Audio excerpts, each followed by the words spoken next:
যে cyber force আসলে একটি কথা এখানে আসে শুনলাম, সেই কথাটা হলো অনলাইন অ্যাক্টিভিটিস তারা যেটা করেছে ফ্যাসিবাদী সরকারের বিরুদ্ধে, এটা একটা দৃষ্টান্তমূলক। আসলে এখানে আজকের এই অনুষ্ঠানে আমি আসতে চাইতাম, আসতে মন চায় নাই, তারপরও আপনাদের কর্মকাণ্ডের কারণে আমাকে এখানে আসতে হয়েছে। আপনাদের কর্মকাণ্ডটা এই ফ্যাসিবাদী এই দুঃসহ যাতনা থেকে বাংলাদেশের মানুষকে নিষ্কৃতি দিয়েছে। এটা একটা বিশাল ব্যাপার। আমি মনে করি বাংলাদেশের তরুণ এবং মেধাবী ছাত্র ছাত্রীদেরকে উজ্জীবিত করেছে এজিএস সাইবার ফোর্স। তারা মনে করেছে এজিএস সাইবার ফোর্সের সবচেয়ে বড় ভূমিকা রেখেছে, শুধু দেশে নয় বিদেশেও তারা ভূমিকা রেখেছে। বিদেশেও অনেক মানুষকে তারা সুসংগঠিত করেছে, আমাদের আন্দোলনে প্রেরণা জুগিয়েছে। আমরা যারা রাজনীতিবিদ ছিলাম, যারা জেলে মামলা হামলায় জড়িত ছিলাম, তাদেরকেও তারা প্রেরণা জুগিয়েছে। আমি মনে করি যে সাইবার ফোর্স একটি আসলে তাদের কর্মকাণ্ডটা অনলাইন ভিত্তিক হলেও তারা যে কাজ করেছে এটার জন্য তারা অবশ্যই ওরা কৃতজ্ঞতা আমি তাদের প্রতি জানাতে চাই। একটা মানুষ এই যে তারা এই কাজগুলো করেছে, এটা সমাজে আজকে দৃষ্টান্ত স্বরূপ থাকবে। আমি আশা করি এরকম যারা অনলাইন অ্যাক্টিভিটিস তারা যদি দেশের জন্য জাতির জন্য কিছু করতে চায়, তাহলে আজকে তো সারা পৃথিবী অনলাইন ভিত্তিক হয়ে গেছে। সারা পৃথিবীতে আজকে আমাদেরকে আরও বেশি সোচ্চার হতে হবে। এই ফ্যাসিবাদী সরকার বর্তমানে এই দেশ এবং গণতন্ত্রকে আবার রুখিবার জন্য তারা একত্রিত হচ্ছে, আবার তারা ফিরে আসার চেষ্টা করছে, দেশে ষড়যন্ত্র শুরু করেছে। আমি মনে করি এই ষড়যন্ত্রকে রুখে দিতে হবে। ইতিমধ্যে আপনারা লক্ষ্য করেছেন আমাদের মধ্যে যারা একটা সময় এই দেশ এবং জাতিকে অনেক স্বপ্ন দেখিয়েছিল আজকে থেকে 6 মাস আগে, তারা আজকে মানুষের কাছে কেমন জানি বিতর্কিত হয়ে যাচ্ছে। আমরা ভেবে পাচ্ছি না এই তরুণ সমাজ, তাদেরকে নিয়ে একসময় আমরা খুব আশাহত ছিলাম যে এরাই কি সেই ছাত্র।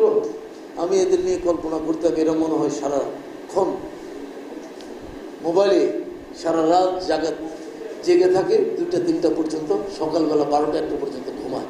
তারা যে এবং জাতির জন্য কোনো কিছুই করতে চায় না। আসলে আমার এই ধারণাকে ভুল প্রমাণ করেছে যারা শহীদ হয়েছে,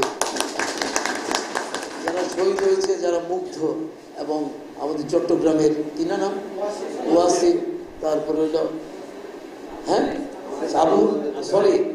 আবু সাইদ, যারা নিহত হয়েছে তাদের প্রতি আমরা সশ্রদ্ধ সালাম জানাই।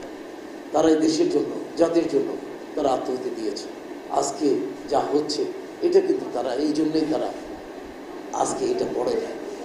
আপনারা যে নামে এই জিএস সাইবার ফোর্স করেছেন, গত পরশু স্বাধীনতা দিবস গেল, আজকে 27, গতকাল কি স্বাধীনতা দিবস গেল। 26 তারিখ চট্টগ্রাম কালুরঘাট থেকে এই জিয়াউর রহমান স্বাধীনতার ঘোষণা ডাক দিয়েছেন।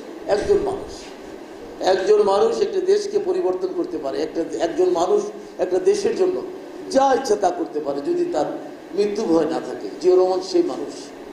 জিয়াউর রহমানকে কেউ পরিচিতও করে না যে আপনি স্বাধীনতার ঘোষণা দেন। একা একজন সৈনিক, সে কখনোই ভাবতে পারে না সে আমার মতো মিছিল করে নাই, সে আমার মতো স্লোগান দেয় নাই, সে রাস্তায় রাস্তায় চিকা লেখে নাই, সে আমার মতো জেল খাটে নাই। কিন্তু সে তার রাজনৈতিক জীবনে সে একটা গুরুত্বপূর্ণ সিদ্ধান্ত নিয়েছিল। সেই সিদ্ধান্ত হলো দেশের স্বাধীনতা সার্বভৌমত্বকে রক্ষা করতে হবে, বাংলাদেশ নামক একটি দেশকে জীবন্ত জাগ্রত করতে হবে।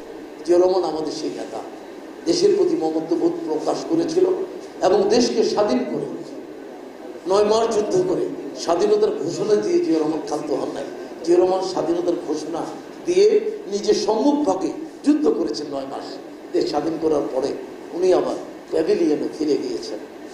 এই হলো জিয়াউর রহমান। সেখান থেকে সিপাহী জনতার বিপ্লবের মাধ্যমে তাকে ক্ষমতায় নিয়ে এসেছে। আজকে আপনাদেরকে ইতিহাস জানতে হবে, এই মানুষটি ছিল নির্লোভ।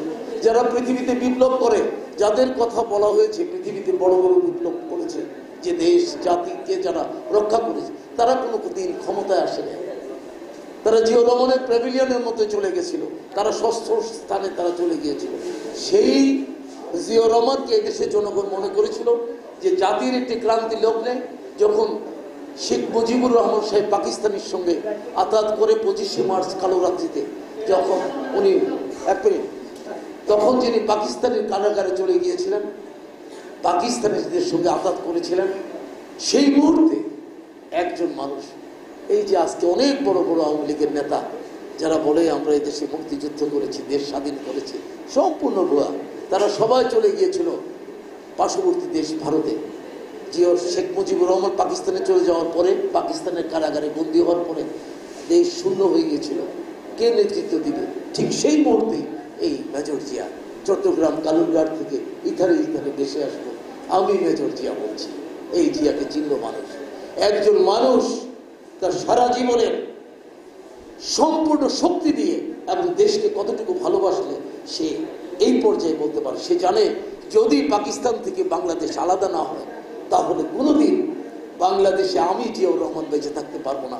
আমাকে আর্মি আইনে আমাকে কোর্ট মার্শাল গ্রহণ করতে হবে, তাকে ফাঁসি দিয়ে দিবে। এত কিছু জানার পরেও জিয়াউর রহমান স্বাধীনতার ডাক দিয়েছিল, যুদ্ধ করে দেশ স্বাধীন করেছে, আবার চলে গিয়েছে, আবার জাতির প্রয়োজনে সিপাহী জনতা বিপ্লব করে জিয়াউর রহমানকে আবার ক্ষমতায় নিয়ে এসেছে। এটাই হলো ইতিহাস। তাই আমি বলবো যারা এখন এই জাতির জন্য যারা যা কিছু করেছেন, তারা যে আজকে আমাদের অংশীদারিত্ব হয়েছেন এবং আজকে যে সরকার আছে সেই সরকারকেও আমি বলতে চাই তাদেরকে অংশগ্রহণ করিয়েছেন, খুব ভালো কথা। আজকে দেশের মানুষ কিন্তু এই মুগ্ধদেরকে, এই সাইডদেরকে ভুল বুঝতে শুরু করেছে। আপনারা যারা নেতৃত্ব দিয়েছেন আপনাদেরকে আমরা সাধুবাদ জানাই, কিন্তু আজকে আপনারা দল করে, আজকে দলের ব্যানারে যেভাবে আপনারা কাজ করছেন এটা কিন্তু আদর্শ নয়। আমরা মুক্তিযুদ্ধ করেছি, আমাদের বয়সও ছিল, হয়তো নবীন ছিলাম, কিশোর ছিলাম, কিন্তু এদেশের প্রতিটা মানুষের অস্তিত্বে কিন্তু মুক্তিযুদ্ধ ছিল। 9 মাস যুদ্ধ করে দেশ স্বাধীন করেছিল। আপনারা বিপ্লব করেছেন, আপনারা আজকে এটার অংশীদারিত্ব চান, এটা দুঃখজনক। আপনারা ছাত্র মানুষ, আপনাদের এখনো পড়ালেখার বয়স, আপনারা যে পর্যায়ে এসেছেন একটা জাতিকে নেতৃত্ব দেওয়ার জন্য, এই জাতি এত বোকা নয়। আজকে যা করছেন এই কিংস পার্টির নামে আমি মনে করি এটাও রাজনীতি নয়। একটা জাতীয়ভাবে বলবো, একটা দেশের সংগ্রামে আজকে খুব খারাপ একটি সময় আমরা কিন্তু পার করছি। আমরা বাংলাদেশে যতগুলো রাজনৈতিক দল এখন আছে সবগুলো রাজনৈতিক দলে কিন্তু খুব একটা খারাপ সময় আমরা পার করছি। আমরা মনে করি যারা রাজনীতিবিদ আছে তাদের কাছে দেশটা যাওয়া উচিত। আপনার অভিজ্ঞতা লাগবে দেশ পরিচালনা করতে হলে। দেশকে যদি আপনি চালিয়ে যেতে চান তাহলে আপনার অভিজ্ঞতা লাগবে। আমরা 55 বছর বয়স, 45 বছর আমাদের রাজনৈতিক জীবন, আমরা রাজনীতি করে আজকে এখানে এসেছি। আমরা তাই বলবো আপনারা আমাদের সন্তানের মতো, এখনো সময় আছে। যদি দেশের প্রতি আপনাদের কোনো আদর্শের কোনো কারণ থেকে থাকে, দেশের প্রতি যদি কোনো মমত্ব বোধ থেকে থাকে, তাহলে যেটা মঙ্গল সেটার দিকে এগিয়ে যান। আগামী দিনে দেশকে সুন্দর করেন। এই জন্যই আপনি ফ্যাসিবাদকে দেশ থেকে দাঁড়ান নাই, এই জন্যই হাসিনাকে দেশ থেকে দাঁড়ান নাই। এদেশের মানুষ সুখে শান্তিতে বসবাস করবে, এটাই আমাদের কাম্য। এবং সকলের প্রতি ধন্যবাদ জ্ঞাপন করছি। সাইবার কোর্স আজকে এটা আয়োজন করেছে, সকলকে আমি আমার হৃদয়ের পক্ষ থেকে অভিনন্দন জানিয়ে আমি আমার বক্তব্য শেষ করছি। সবাই আমরা সহযোগিতায় আরো জিন্দাবাদ, বাংলাদেশ জিন্দাবাদ। আসসালামু আলাইকুম। আমার বক্তব্য শেষ করছি। আসসালামু আলাইকুম। সংগ্রামী সহসভাপতি জনাব আদনান হোসেন শিপন স্বৈরাচার হাসিনাকে ঘৃণার বিরুদ্ধে আন্দোলন করে আমার এখানে অনেক ভাই, অনেক আমাদের কেন্দ্রীয় মহাসচিব জনাব নেতা পালন করতে পারেন নাই, অনলাইনে